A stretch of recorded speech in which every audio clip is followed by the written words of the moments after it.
Today I'll be talking about reverse transcription polymerase chain reaction by Jeannie Mason.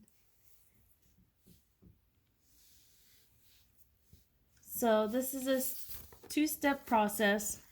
First, a single strand of RNA is transcribed through reverse transcription into a complementary double-stranded DNA.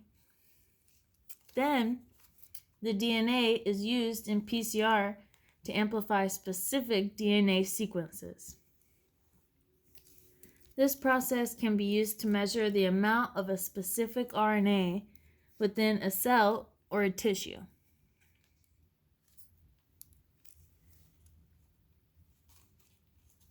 Reverse transcription is beneficial in inserting eukaryotic genes into prokaryotes because prokaryotes lack the splicing mechanism, and the complementary DNA produced from the RNA already has the intron spliced out.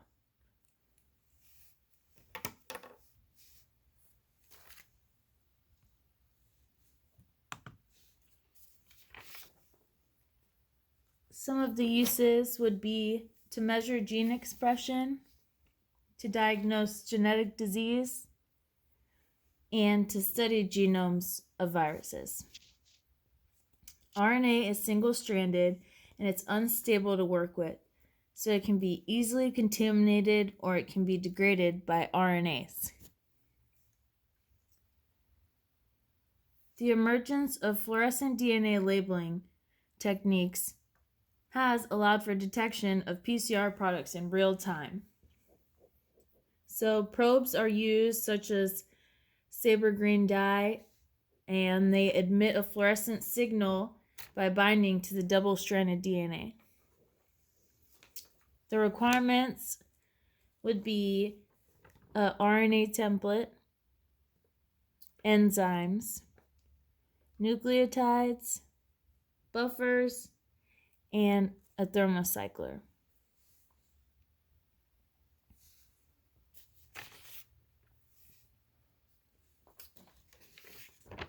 So the figure I included is a PCR gel that was used for detection of the African horse sickness virus.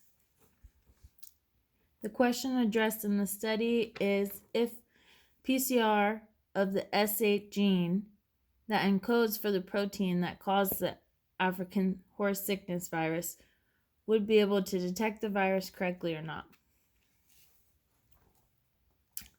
He tested samples from different infected horses, and he used a primer pair which amplified the fragment of the gene.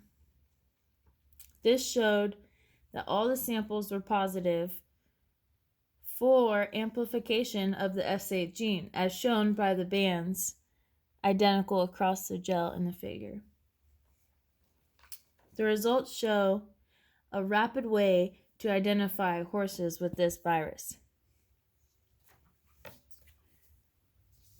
This has made a large impact on the way that we study gene expression because the reverse transcription has made it possible for us to detect basically all transcripts of genes. Also, this technique has become more popular for detection of RNA levels because it only requires a small amount of cells and it can measure a wide range of RNA abundance. This eliminated the need for tons of cells to be used, like when using the northern blot method. Also, it allowed tolerance for RNA degradation as long as the RNA spanning the primer was still intact.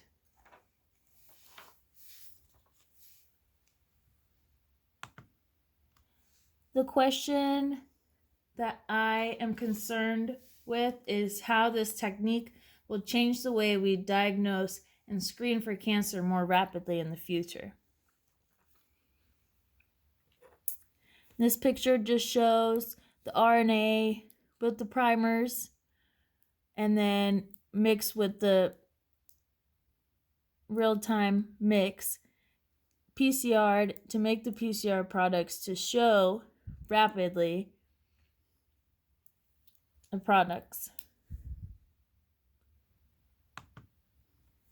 And this is my reference page. So these are my references for this presentation. And that is all.